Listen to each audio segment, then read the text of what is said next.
Hello everyone, my name is Louis Rolfe and I'm a member of the Great Britain cycling team. I'm a Paralympic champion in the mixed C1 to 5 team sprint. I'm also a bronze medalist in the 3K pursuit for the C2 class, and I hold 2 World Championship titles in the team sprint as well.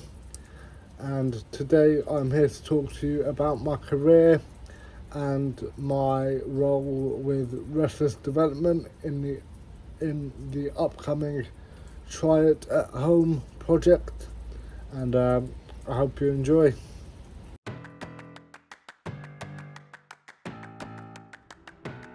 What was it like growing up as a young athlete? Well, sport has always been a massive part of my life. I started swimming when I was 7, and I really enjoyed that. I had about a 7-8 year career in swimming, and I competed at regional level, which I really enjoyed.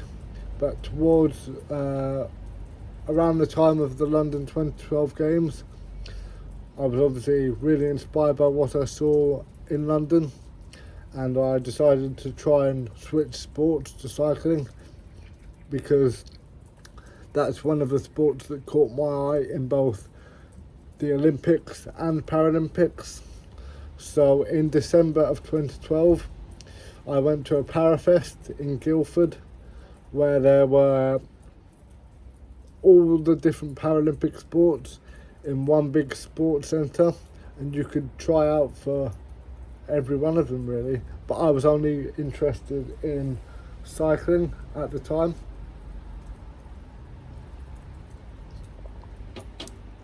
So I went and tried out for cycling. I was tested by the British team, and I really enjoyed it. It was really good fun, and my numbers were okay. So they sent me an email about a month later after the Parafest, and they wanted to see me again, this time in Newport in Wales, for a follow-up talent identification camp, which I went to. And I had a series of these camps before the May of 2013, where I was then accepted onto the development squad at the time for cycling, which was a massive achievement for me at that time, because that kind of gave me the belief that I could achieve my dreams of becoming a Paralympian and going to a Paralympic Games. So that was pretty cool.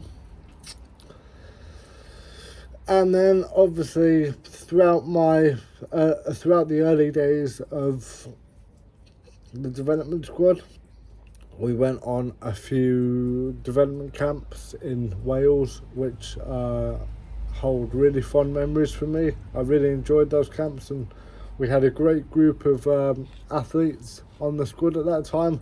So I found that really good fun, and some of those teammates are still my teammates now, and we still get on as good as when the development camps were happening. So I really enjoyed that chemistry that we've still got. And then so I spent about 2 years on the development program, and then got so there were three tiers of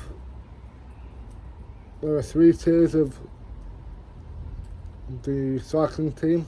There's development, academy and podium.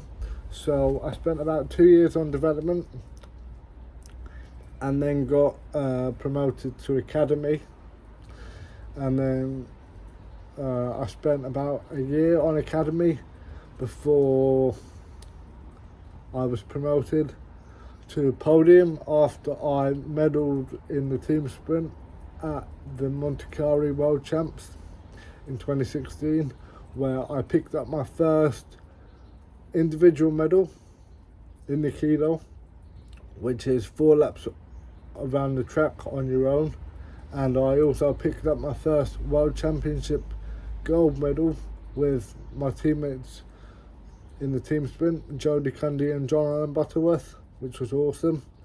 And then from that race, I was then selected for Rio, but I was a late athlete to be selected because of some team issues that weren't in my control. So I was a late. I think I was selected 2 weeks before we actually flew out to Rio. So I saw the initial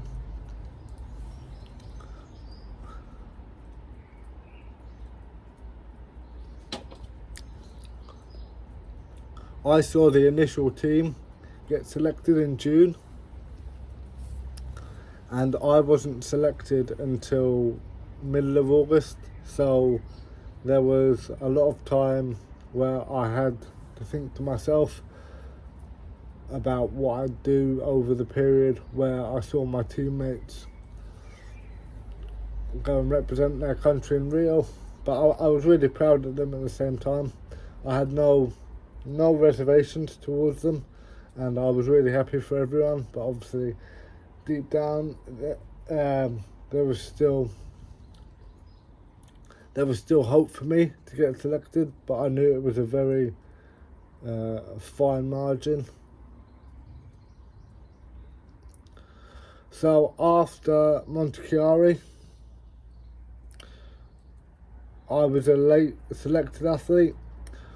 So I was a reserve for a rider who was deemed, who was reclassified, and they were riding the team sprint at the time, and their new classification meant that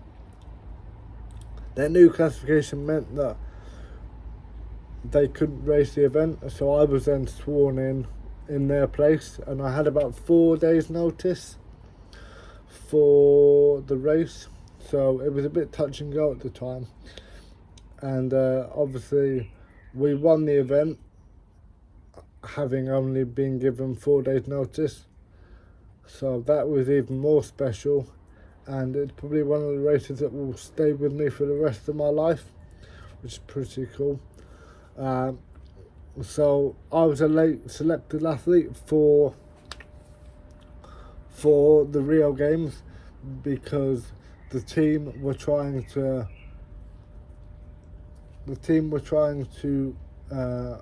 appeal against the classification of the rider who was reclassified in Monte Chiari. So that's how I had to wait so long to hear if I was selected for the games. But luckily, well, not luckily, fortunately, their classification didn't change, so I was then a part of the team for Rio. So it's funny how things work out sometimes. And I remember I was in 5 events.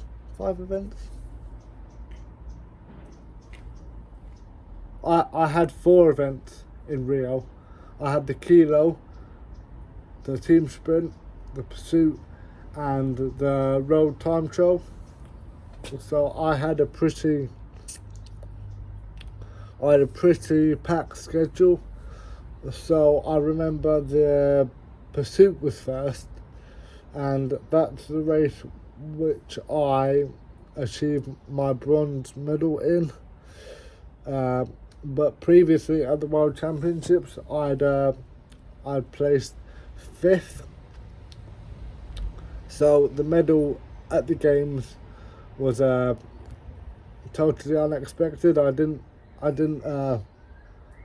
think I'd medal, and that medal to date is one of my most special memories, and it's the medal that I probably hold higher in my personal view than my gold medal, because my bronze medal was all my work, and my gold medal, I'm only part of the team's success. So yeah, I'd like to say that both events were special in different ways, but I think the individual, yeah,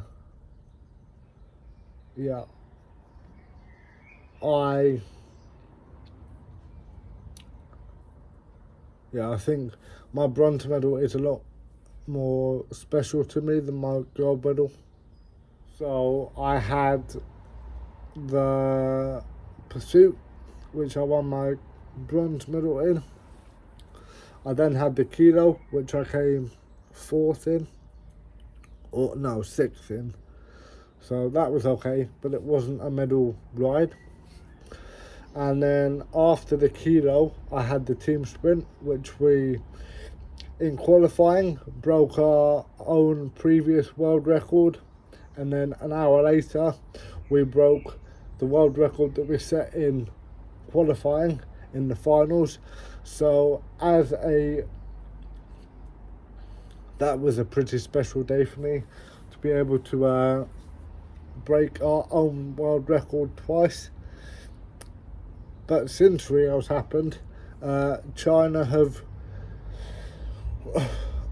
beaten our world record, so that is a target that I'm targeting for the next couple of years. I want to try and get that world record back, so that's one of my main aims for the future.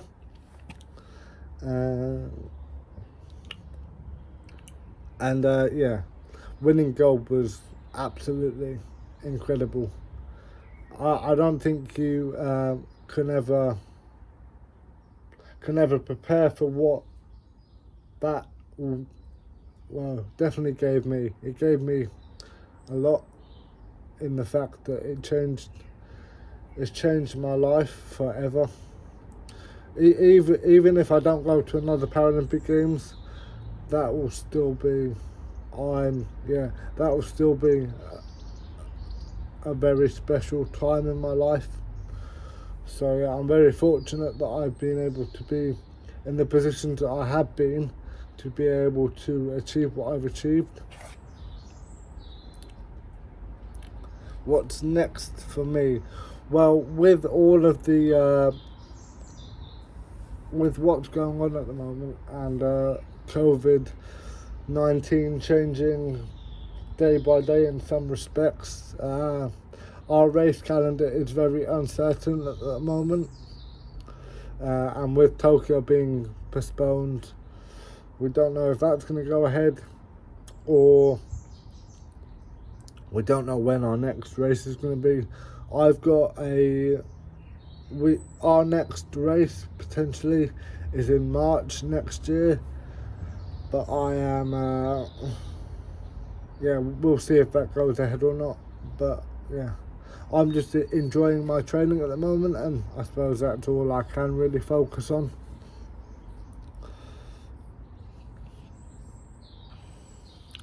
I think sport is important for not just me, but for every person, because it keeps me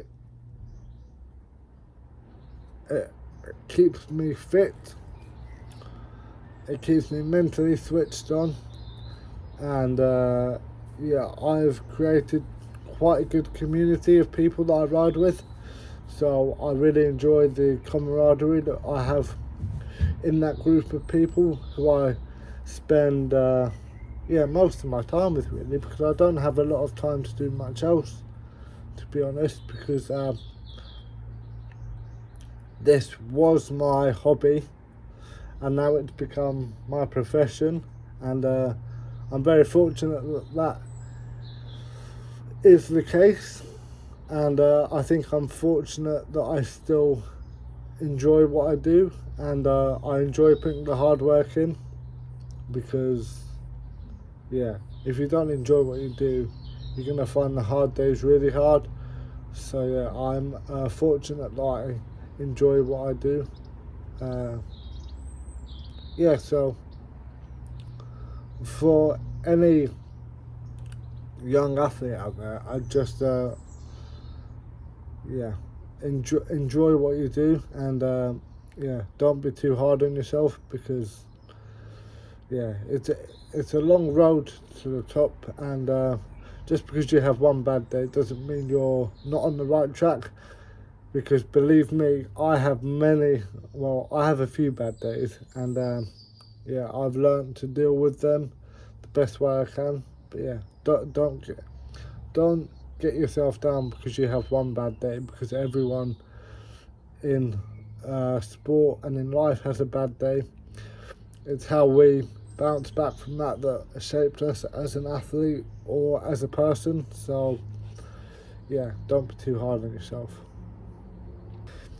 Why did I get involved with this challenge? Well, I got involved with this challenge because I think it's a really good thing to do at this current moment in time.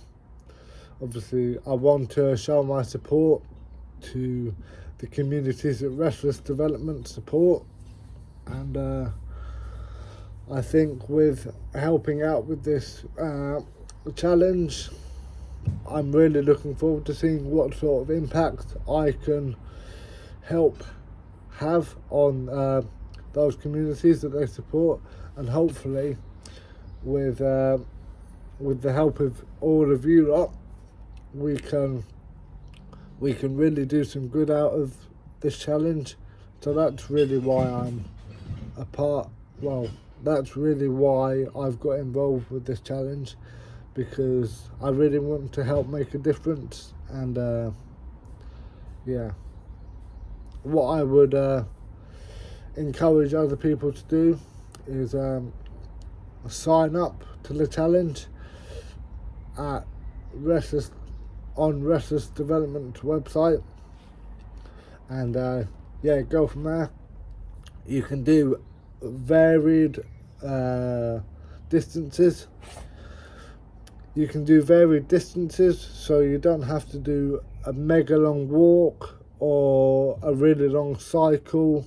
You can do however much or however little you want to do, but I would really encourage you to get behind this, because it seems like a great initiative, and it should be just a lot of fun.